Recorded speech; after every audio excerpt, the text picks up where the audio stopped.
আসসালামু আলাইকুম এভরিওয়ান। চলে আসলাম বাংলাদেশ ব্লগ পার্ট 4 নিয়ে। ওই দিন আমরা চলে যাই সোনারগাঁওয়ে বাংলাদেশ লোক ও কারুশিল্প ফাউন্ডেশনে। ভেতরে ঢুকতেই আমরা একটা ঐতিহাসিক জমিদার বাড়ি দেখতে পাই, যেটা বড় সর্দার বাড়ি হিসেবে পরিচিত। 1901 সালে একজন ধনী ব্যবসায়ী এই প্রাসাদটি তৈরি করেছিলেন। তখন থেকে এটা সংরক্ষিত করা হয়েছে আর মিউজিয়াম কমপ্লেক্সের একটা পার্ট হিসেবে ব্যবহৃত হচ্ছে। জমিদার বাড়িটা বাইরে থেকে দেখতে যতটাই না নিখুঁত ছিল, ভিতর থেকে দেখতেও ততটাই সুন্দর ছিল। মিউজিয়াম কমপ্লেক্সের পার্ট হিসেবে সেখানে আগের কালের ছুরি, তালোয়ার, বাসনপত্র, খাট এই সব কিছু সংরক্ষণ করা ছিল, সেকালের যুগের মানুষদের ব্যবহারের সামগ্রী হিসেবে ইন্ডিকেট করতে। আমরা এই বিশাল জমিদার বাড়িটা পুরাটাই প্রায় সব দিক থেকে ঘুরে দেখেছি। আপনারাও এনজয় করুন প্রাসাদের ভিউটা।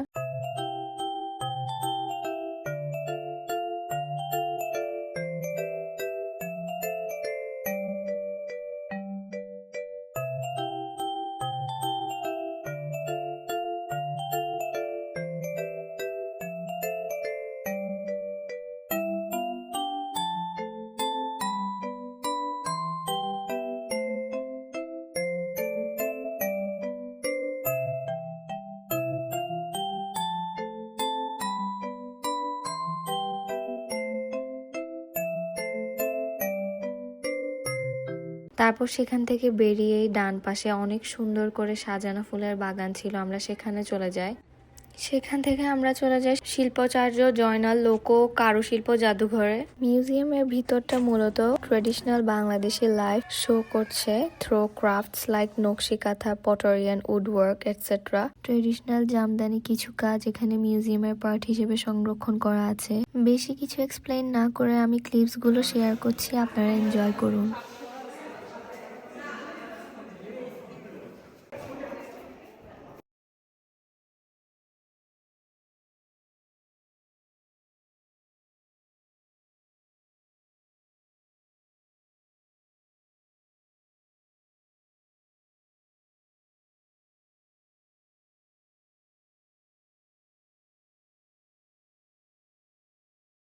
এরপর মিউজিয়াম এক্সপ্লোর করার পর আমরা চলতে চলতে শাপলা বিলের দেখা পাই। চারিদিকে সবুজের সৌন্দর্য আর বিলের ওপর গোলাপি কালারে শাপলা ফুলগুলো মনে হয় চারপাশের পরিবেশটাকে আরো সুন্দর করে তুলেছে।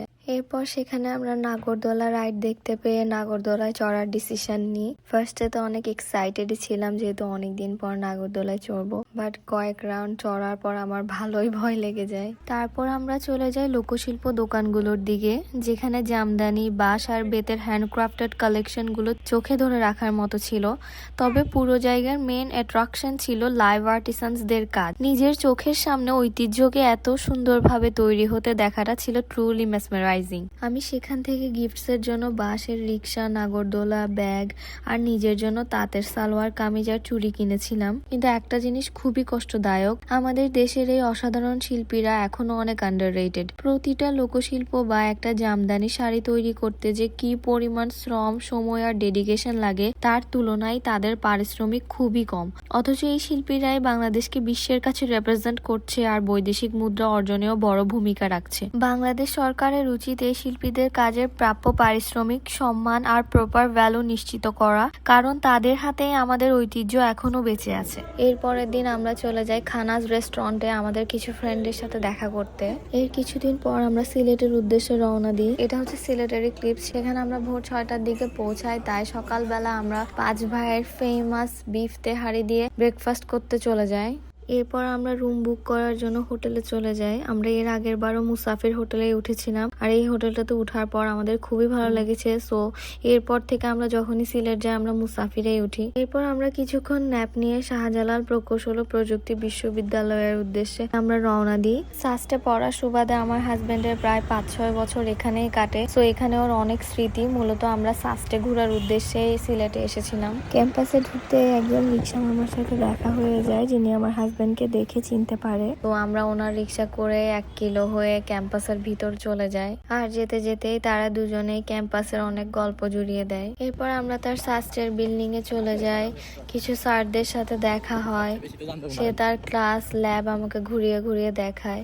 আসলে স্কুল, কলেজ, বিশ্ববিদ্যালয় এই প্রতিষ্ঠানগুলোতে আমাদের জীবনের একটা বড় সময় কেটে যায়। তাই এই জায়গাগুলোতে আমাদের অনেক স্মৃতি গড়ে ওঠে। এই স্মৃতিগুলো আসলে কখনো ভুলার মতো না।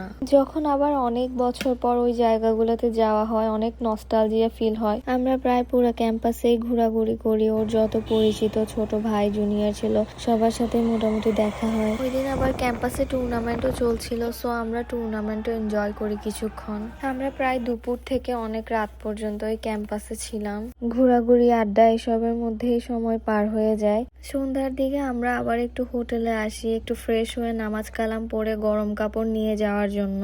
এরপর আবার আমরা ক্যাম্পাসের দিকে চলে যাই আড্ডা দেওয়ার জন্য। সাথে গরম চা, ডালপুরি এনজয় করি। সেই দিন সে আমাকে তার অনেক পরিচিত মামাদের দোকানে নিয়ে যায়, যেখান থেকে সে খাওয়া দাওয়া করতো বা চা নাস্তা খেত।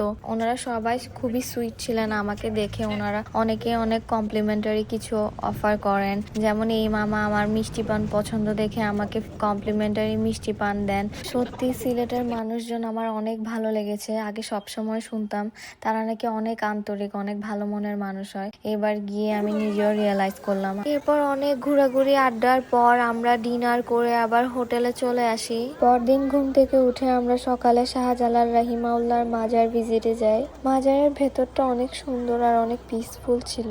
মাজার থেকে বের হয়ে আমরা দুর্বার রাজশাহীর বাস দেখতে পাই। তখন সিলেটে বিপিএল চলছিল আর দুর্বার রাজশাহী টিমটাকে দরগা গেটের সামনে একটা ফেমাস হোটেলে রাখা হয়। তো তাদেরকে দেখার জন্য আশেপাশে দর্শকের অনেক ভিড় হয়ে যায়, অনেক বেশি গাড়ির ট্রাফিকও হয়ে যায়। সো আমাদেরকে কিছুক্ষণ অপেক্ষা করতে হয় ওখান থেকে বের হওয়ার জন্য। আর সিলেটে আসবো কিন্তু পানসি রেস্টুরেন্টে খাবো না, সেটা তো হতেই পারে না। সো ওই দিন আমরা লাঞ্চের জন্য পানসিতে চলে যাই। আমরা ডাল, কোয়েল পাখি ভুনা আর গোট বিরিয়ানি ট্রাই করেছিলাম আর ডেজার্ট হিসেবে ফালুদা নিয়েছিলাম। এরপর লাঞ্চ করে আমরা শেষবারের মতো আবার ক্যাম্পাসে চলে যাই।